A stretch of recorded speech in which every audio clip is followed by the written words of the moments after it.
बात करने चाह रहे हैं हम। All India pension restoration United front का गठन इसलिए हुआ कि 3 महीने पहले जो और संगठन काम कर रहे थे वो कहीं ना कहीं राजनीति का शिकार हो रहे थे। कभी कोई लीडर मंच पे आ रहा था, कभी कोई पार्टी का नेता मंच पे आ रहा था। ये प्रूफ पहले मंच की रैली है जिसमें कोई राजनीतिक लीडर नहीं है और ना आने वाले समय में कोई राजनीतिक नेता इस मंच का हिस्सेदार बनेगा। अगर राजनीतिक आगू आएगा तो हमारे जो कर्मचारी है उनमें बैठेगा, हमारी बात सुनेगा, सुन के हाजिरी लगा के चले जाएगा। ये हमारा निर्णय है। दूसरी बात, हमने all India pension restoration United front बनाकर सभी कन्वीनर को बराबर का रखा हुआ है। कोई बड़ा कोई छोटा नहीं है, हम सभी एकजुट होकर काम करते हैं। आदरणीय संपत जी, आदरणीय प्रदीप सरल जी, आदरणीय भूपेंद्र जी, शाह फयाज जी, आदरणीय वीरेंद्र जी, विनोद जी, ये सभी साथी हम मिलके काम करते हैं, एक टीम के रूप में काम करते हैं। यहाँ कोई लीडर नहीं है और सभी लीडर हैं। यहाँ ये किसान मोर्चे से हमने सीखा, उसको लेकर आगे बढ़ रहे हैं।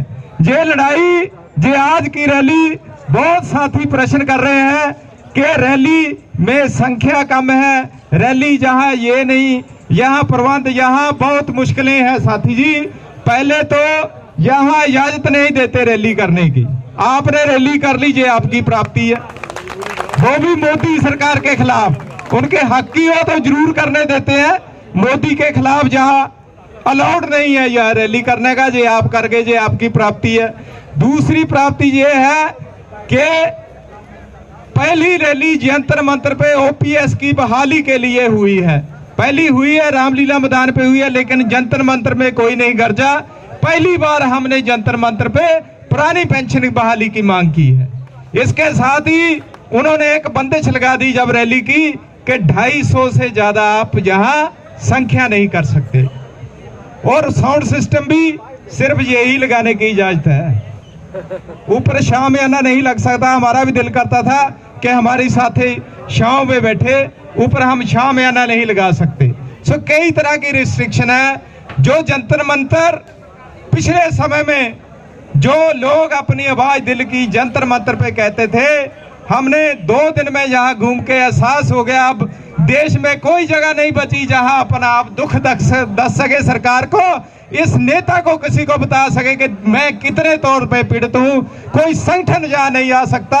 यहाँ यंत्र मंत्र था, 150 धरना लगा होता था, आज एक भी धरना नहीं कारण किया। सभी को क्रश किया जा रहा है, लोकतंत्र की आवाज को दबाया जा रहा है, लेकिन हम दबेंगे नहीं। आज यहाँ रैली की है, ऐलान करते हैं हम इस बात का, जल्दी ही रामलीला मैदान में बहुत बड़ी रैली करेंगे, मुड़के तैयारी करेंगे। जो जहां कुछ रिस्ट्रिक्शन लगी, यूपी के बहुत साथी आने थे, फोन करके रोकना पड़ा क्योंकि इन्होंने कहा फिर हम आपका मंच ही नहीं जहां से चलने देंगे। सो इसलिए हमने आने वाले समय में प्लानिंग कर ली है। अभी हम एमएलए एमपीज को मुड़के एक बार ज्ञापन देंगे, उसके बाद ठीक 6 महीने बाद एक बहुत बड़ी रैली होने जा रही है। उसमें जो कन्वीनर है वो भी हम ज्यादा बनाएंगे, क्योंकि और राज्यों के फोन आ रहे हैं। बहुत जल्दी इस रैली के बाद और भी इच्छुक होंगे शामिल होने के। हमने और भी एक इसमें बड़ी बात की है कि एक राज्य के 1 से ज्यादा भी कन्वीनर हो सकते हैं, लेकिन शर्त यह है कि ग्राउंड पे कहीं ना कहीं वो लड़ाई लड़ रहे हों। ऐसा रहो कि मंच का श्रृंगार ही सिर्फ हो, कहीं ना कहीं ग्राउंड पे उनका काम भी नजर हमें आए।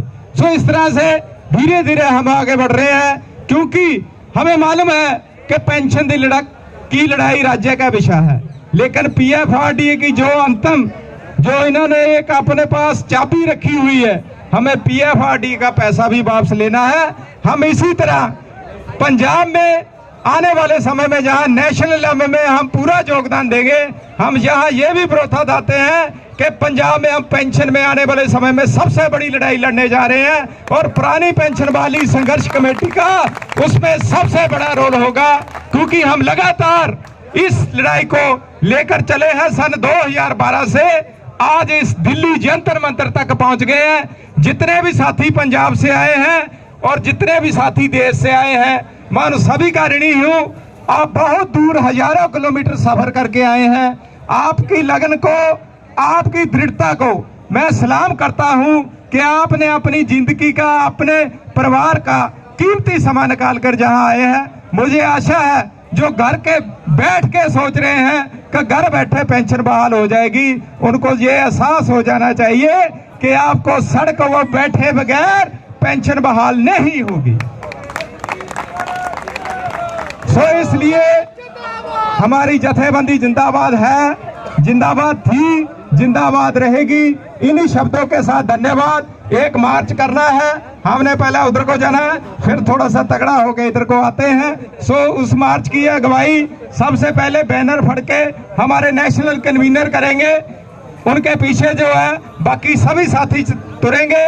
उसके बाद प्रोग्राम का समापन होगा। सभी साथियों से निवेदन है सुरक्षित घर जाएं, पूरे नियमों के साथ जाएं, ताकि बहुत लंबा सफर तय करके आए हैं और समय पर घर पहुंचे। जो लेट पहुंच सकते हैं वो यहीं पे कहीं ना कहीं ठिकाना बुला रहे, कहीं भी ठहर सकते हैं। होटल है, गुरुद्वारा साहब है, बहुत जगह है, लेकिन रात में थोड़ी सी रेस्ट जरूर करें, क्योंकि आप सुबह से लगे हुए हैं, चले हुए हैं घर से। इन्हीं शब्दों से बहनों का, माताओं का, आप सभी साथियों का और विशेष तौर पर जो नेशनल कन्वीनर से, इन सभी का बहुत बहुत धन्यवाद।